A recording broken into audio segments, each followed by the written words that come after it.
క్రీస్తు సైనికులకు యేసుక్రీస్తు వారి నామంలో నా వందనములు తెలియజేసుకుంటున్నానండి.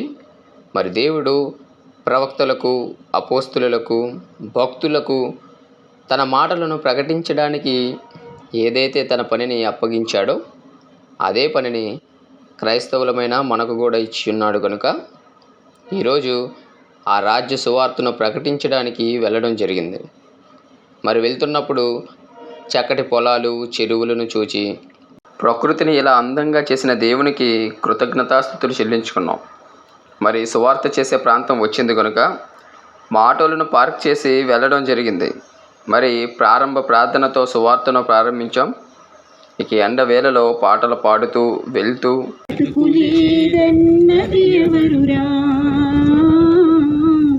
మరో బ్రతుకు లేదన్నది ఎవరురా, బ్రతికి చస్తావా కాదని దేహముపై మమకారమా, ఈ వెంటరాని వాటికై పోరాటమా. మట్టి దేహముపై మమకారమా, ఈ వెంటరాని వాటికై పోరాటమా. బట్టి ఊపిరి మరవకుమా. ప్రాముఖ్యమైన విషయాలను తెలియజేయుటకు ఒక స్థలంలో ఆగడం జరిగింది. మరి అక్కడ వేణు గారు మనిషి యొక్క జీవితం గురించి, ఆ జీవితం ఎందుకు బ్రతకాలో, ఎవరి కోసం బ్రతకాలో మంచి విలువైన మాటలను తెలియజేయడం జరిగింది. ఈ భూమి మీదకి వచ్చినటువంటి మనిషి తాను పుట్టినప్పటి నుంచి మరణించినంత వరకు ఈ దేహంతో ఉన్నటువంటి మనిషి ఈ దేహాన్ని సంరక్షించుకోవడానికి, ఈ దేహాన్ని బాగు చేసుకోవడానికి, ఈ శరీరాన్ని కాపాడుకోవడానికి మనిషి ఎన్నో ప్రయత్నాలు చేస్తాడు. ఈ శరీరం కోసం ఎంత పాటుపడుతున్నామే, ఒకరోజు చావు పేరుతో మనల్ని అర్ధాంతరంగా విడిచిపెట్టి శ్మశానానికి వెళ్ళిపోతుంది. మరి అంతవరకు ఈ శరీరాన్ని నడిపిస్తున్నది, మాట్లాడిస్తున్నది ఒకటి ఉంది. దాని గురించి ఎవరు ఆలోచించట్లేదు, ఎవరు పట్టించుకోవట్లేదు. ఇక ఆ గ్రామస్తుల కోసం ప్రార్థన చేసి ఆ ప్రక్క స్థలానికి బయలుదేరడం జరిగిందండి.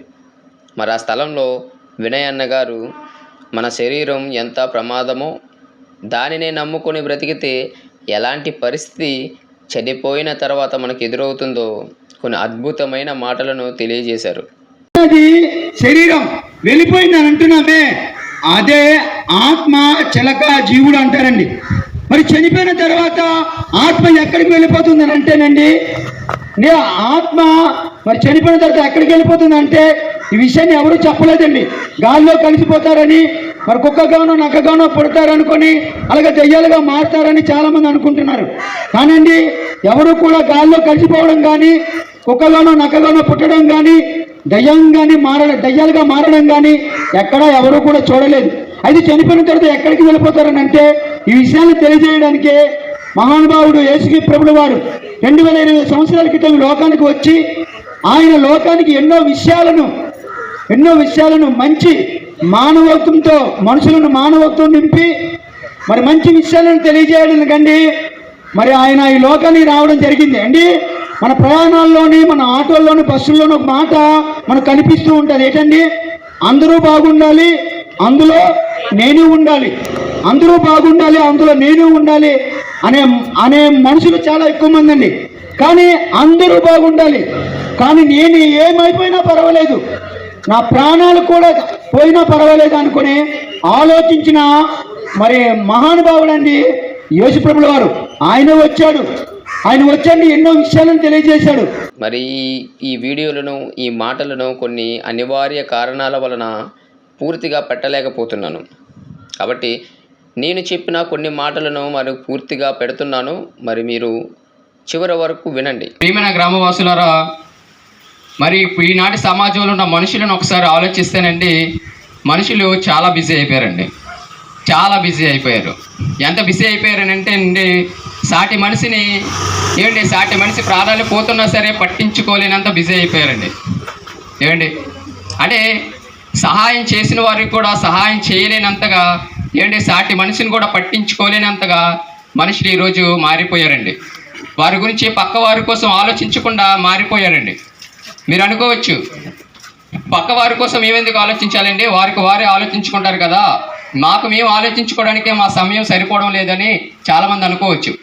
అలా అనుకుంటేనండి ఈనాడు ఇంత దూరం వరకు మనం వచ్చేవారమే కాదండి. ఎలా అంటారా, ఏమిటో ఒక రైతుని చూడండి, ఆ రైతు తనకి గిట్టుబాటు ధర లేకపోయినా సరే ఈ దేశంలోని ప్రజలకు కడుపు నిండా అన్నం పెట్టడానికి ఎంతో కష్టపడి ఏమిటి పంటను పండిస్తాడండి. ఒక జవాన్ని చూశారనుకోండి, ఏమిటి తన సుఖాలను సంతోషాలను వదులుకొని ఈ దేశంలోని ప్రజల కోసం, అందులోని మనుషులకు రక్షణ కల్పించాలని తన ప్రాణాలను సైతం కూడా ఇవ్వడానికి వెనకాడడండి. అంతెందుకండి, ఒక తల్లిని మనం చూడగలిగితేనండి ఆ తల్లి తన కోసం కాకుండా తన పిల్లల కోసం ఎక్కువగా ఆలోచిస్తుందండి. ఆ పిల్లలు లేవకముందే ఉదయాన్నే లేచి అన్నిటినీ సిద్ధం చేసి అందరూ తిన్న తర్వాత ఎప్పుడో 10-11 గంటలకు తిని తన ఆరోగ్యాన్ని పోగొట్టుకుంటుందండి. ఏమంటే లేటుగా ఆలస్యంగా తింటే ఆరోగ్యం పోతుందని చాలామంది పరిశోధకులు చెప్తున్నారండి. అలానే ఒక కుటుంబంలో ఒక తండ్రిని చూడండి, ఆ తండ్రి ఎంతో కష్టపడతాడు ఆ కుటుంబంలో ఉన్న వారు ఏ లోటు లేకుండా జీవించాలని. ఏమంటే ఆ తండ్రి తన కోసం కాకుండా తన పిల్లల కోసమే ఎక్కువగా ఆలోచించి రేయింబాగులు కష్టపడతారండి. అలా ఆలోచించే తల్లిదండ్రులు కూడా ఈనాడండి పట్టించుకోలేనంతగా వృద్ధాశ్రమాలలో పెట్టేంతగా మనుషులు బిజీ అయిపోయారండి. ఏమండి కృతజ్ఞత లేని మనుషులు సమాజంలో ఎక్కువైపోయినట్లుగా మనకు అర్థమవుతుందండి. మీకు ఒక విషయం చెప్పమంటారా, ఏంటి మనల్ని ఇలా ప్రాణాలతో బ్రతికిస్తున్న దేవుణ్ణి కూడా పట్టించుకోలేనంత బిజీ అయిపోయారండి. ఒకలా దేవుని దగ్గరికి వెళ్ళినా సరే ఏం మాట్లాడతారంటేనండి, ఇదిగో దేవుడా నీ గుడికి వచ్చాను, ఒక టెంకా కొట్టాను, నా కోరికలన్నీ తీర్చమంటారు. లేదండి ప్రార్థన చేస్తారు, చర్చిలకు వెళ్తారు, ప్రార్థన చేస్తారు, నా కోరికలన్నీ తీర్చమంటారు. మసీదుకి వెళ్తారు, నమాజ్ చేస్తారు, నా కోరికలన్నీ తీర్చమంటారు. నా కోరికలన్నీ తీర్చమని దేవుని అడుగుతున్నారు తప్ప దేవునికి ఏమైనా కోరికలు ఉన్నాయని ఎప్పుడైనా ఎవరైనా ఆలోచించారానండి? ఎవరు ఆలోచించారండి. అదేంటి దేవునికి కోరికలు ఉన్నాయా అని మీరు అనుకోవచ్చు. దేవుడికి కోరికలు ఉన్నాయండి. ఆయనకి కోరికలు ఉన్నాయి కనుకనే ఆయనకి పిల్లలు కావాలనుకున్నారు. ఆ పిల్లలు తనలాగా బ్రతకాలని ఈ భూమి మీదకి పంపించడం జరిగిందండి. ఏంటి దేవుడు మనలాగా స్వార్థంగా ఆలోచించకుండా ఏమిటి మన కోసమే ఆలోచించి ఈ భూమి మీదకి మనల్ని పంపించాడండి. ఏమిటి తల్లి గర్భంలో మన పడగానే మనకి గాలి అవసరమని మన పుట్టక ముందే గాలిని సిద్ధం చేశాడండి దేవుడు. ఏమిటి తల్లి గర్భం నుండి బయటకు వస్తామని ముందుగానే తెలిసే దేవుడు తల్లి రొమ్ములో పాలను పెట్టాడండి. ఏమిటి మన పుట్టక ముందే దేవుడు ఎన్నో పండ్లను, కాయలను, కూరగాయలను, ఆకుకూరలను, ఎన్నో మాంసాలను సిద్ధం చేసి ఒక ప్లానింగ్తో దేవుడు మనం పంపించాడండి. ఏమిటి ఒక కోడిని చూస్తానండి, మనం ఒక కోడిని ఒక చికెన్ 65 అని, చిల్లీ చికెన్ అని, చికెన్ తందూరి అని ఇలా ఎన్నో రకాలుగా మనం కోడిని చేసుకొని తింటాం. కానీ ఆ కోడిని మనం ఎప్పుడు తయారు చేయలేం. అలానే దాని నుండి వచ్చే గుడ్డుని కూడా మనం తయారు చేయలేం. ఏమండి మన తల్లి మనం బయటికి వెళ్ళి వచ్చేటప్పటికల్లా ఒక మంచి ఆహారాన్ని, మనకి ఇష్టమైన ఆహారాన్ని చేసి పెట్టింది అనుకోండి, అది చూసిన మనం తల్లిని ఎంతో ప్రేమిస్తాం. అవునండి, తల్లిని ఎంతో ప్రేమిస్తాం. మరి మన పుట్టక ముందే అన్నిటినీ తయారు చేసిన దేవుణ్ణి ఎంతమంది అంటే ప్రేమిస్తున్నారు? ఏమండి ఆ తల్లి వంట చేసి ఆహారం పాడవకుండా ఉండడానికి మూతలు పెట్టి భద్రం చేస్తుందండి. మనం అడిగితేనే అమ్మ అన్నం పెడుతుందండి.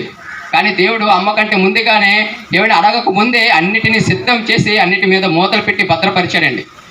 ఏమంటే ఒక అరటిపండుని చూడండి, అరటిపండు పాడవకూడదని దేవుడు ఆ పండు మీద తొక్కనే మూతను పెట్టి భద్రం చేశాడండి.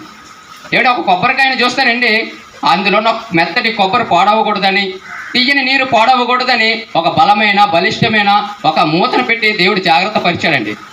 అలానే ఒక దానిమ్మ కానివ్వండి, ఒక నారింజ కానివ్వండి, బత్తాయి కానివ్వండి, నిమ్మ కానివ్వండి, ఏమిటి డ్రాగన్ ఫ్రూట్ కానివ్వండి, చివరకు మన భూమిలో పండే వేరుశనగల పలుకులకు కూడా వండి ఒక అందమైన మూతను పెట్టి దేవుడు భద్రపరిచాడండి. ఇవన్నీ ఎవరు చేశారని మనం ఎవరినైనా అడిగామనుకోండి, దేవుడే చేశారని అంటారు. ఎవరి కోసం చేశారని అడిగామనుకోండి, మన కోసమే చేశారంటారు. మన కోసమే ఎందుకు చేశారని మనం అడిగామనుకోండి, వారు ఏమీ ఆన్సర్ ఇవ్వరండి, చెప్పలేరు. అసలు మన కోసమే దేవుడు ఎందుకు చేశాడని ఎప్పుడైనా ఎవరైనా ఆలోచించారా? ఆలోచించలేదండి. అసలు దేవుడినే ఆలోచించడం మానేశారండి. ఇక ప్రతి మనిషి ఉదయం లేచిన దగ్గర నుండి రాత్రి పడుకునేంత వరకు ఏమైనా శరీరాన్ని సుఖపెట్టడానికి, ఈ జాలిని పొట్టని నింపడానికి కష్టపడుతున్నారండి. కష్టపడుతున్నారు తప్ప దేవుని కోసం అనేది పట్టించుకోవడం లేదండి. ఏమంటే కష్టపడడం తప్పని మేము చెప్పడం లేదండి, కష్టపడాలి. కానీ దేవుణ్ణే పక్కన పెట్టేసి కష్టపడితేనండి ఆ కష్టం వృధా అని చెప్తున్నామండి. అంటే తల్లిదండ్రులు ఎంతో కష్టపడి రూపా పోగు చేసి వారు తినక దాచుకుందంతా వాళ్ళ పిల్లల భవిష్యత్తుకు పెట్టిన తర్వాత ఆ పిల్లలు ఆ తల్లిదండ్రులను పట్టించుకోలేనంతగా, ఏమంటే ఆ తల్లిదండ్రులను ఆలోచించలేనంతగా, ఆ తల్లిదండ్రులని ఆ పిల్లలు వదిలేసేంతగా ఉన్నారనుకోండి, ఇప్పుడు ఆ తల్లిదండ్రుల కష్టం ఏమవుతుందండి? వృధా అయిపోతుందండి. వృధా అయిపోతుంది. ఆ ముసలి తల్లిదండ్రులు ఆ పిల్లలను మరి ఏమండి ఆలోచించకుండా వారి కోసం ఏడవడానికి రోజంటూ ఉండదండి. మరి అలానే దేవుడు కూడా అండి మన పుట్టక ముందే ఎన్నిటినో ఈ ప్రకృతిలో పెట్టి ఎంతో కష్టపడ్డాడండి. ఎంతో కష్టపడి ఏమండి ఆ కష్టాన్ని మనం గుర్తించలేదనుకోండి, ఆ గుర్తించకుండా మన కష్టం కోసమే స్వార్థంతో మనం కష్టపడితేనండి ఆ కష్టం వృధా అని చెప్తున్నామండి. ప్రియమైన గ్రామవాసులారా, ఒకసారి మనం బాగా ఆలోచించగలిగితేనండి, మనం ఉన్నాం గడికిన ఈ భూమి ఉందండి, అది తిరుగుతుంది, పండుతుందండి. ఏమంటే భూమి గంటకు 1666 కిలోమీటర్ల వేగంతో తిరుగుతుందని శాస్త్రవేత్తలు చెప్తున్నారు. మనం ఏదైనా ఒక ట్రైన్ కానీ బస్సు కానీ ఎక్కినప్పుడు అది ఒక గంటకు 50 కిలోమీటర్ల వేగంతో తిరిగింది అనుకోండి, వెళ్తుంది అనుకోండి, ఎంతో శబ్దాలు వస్తాయండి. కానీ భూమి గంటకు 1666 కిలోమీటర్ల వేగంతో తిరుగుతున్నా సరే ఏ శబ్దం రావడం లేదంటే ఏమండి తన పిల్లలు ప్రశాంతంగా ఉండడానికి దేవుడు ఎలాంటి టెక్నాలజీతో ఈ భూమిని తయారు చేశాడో ఒకసారి ఆలోచించండి. ఏమండి మన పనులు చేసుకోవడానికి వెలుతురు అవసరమని దేవుడు సూర్యుని కలుగు చేశాడండి. సూర్యుడు పుట్టి ఇప్పటికి కొన్ని కోట్ల సంవత్సరాలు అవుతుందని శాస్త్రవేత్తలు చెప్తున్నారు. మనం ఏదైనా సరే ఇంట్లో ఒక వెలుతురు రావడానికి ఒక చిన్న బల్బు కొనుక్కుంటాం, అది 1 సంవత్సరమో 2 సంవత్సరాలు వెలిగి ఆరిపోతుంది. ఏమండి కానీ ఈ సూర్యుడు పుట్టి ఇన్ని కోట్ల సంవత్సరాలు అవుతున్నా సరే ఇంకా ఆరిపోవడం లేదంటే దేవుడు మన కోసం ఎంతగా ప్రేమిస్తున్నాడో ఒకసారి ఆలోచించండి. ఏమండి చాలామంది అనుకుంటారు మనం చేసే పనుల్లోనే దేవుడిని చూసుకోవాలి అని అనుకుంటారండి. అవునా, అలాగే అంటారు. కానీ దేవుడు మనకు కొన్ని పనులను ఇచ్చారని ఎంతమంది ఆలోచిస్తున్నారండి? వారికి తెలియడం లేదు కూడా అండి, తెలుసుకోవడం లేదు కనుకనే ఏమండి అందరూ స్వార్థంతో బ్రతుకుతున్నారు కనుకనే ఇదిగో 2025 సంవత్సరాల క్రితం యుగ పురుషుడు శక పురుషుడైన యేసుక్రీస్తు ప్రభు వారు ఆ మహాలోకమైన ఆ పరలోకాన్ని విడిచి మహాశక్తిగా ఆయన శరీరధారిగా ఈ భూమి మీదకి వచ్చాడండి. ఏమండి యేసుక్రీస్తు వారి పేరు వినగానే చాలామంది అనుకుంటారు ఆయన ఒక మత బోధకుడు, మతాన్ని స్థాపించిన వ్యక్తిగా ఆయన చూస్తుంటారండి.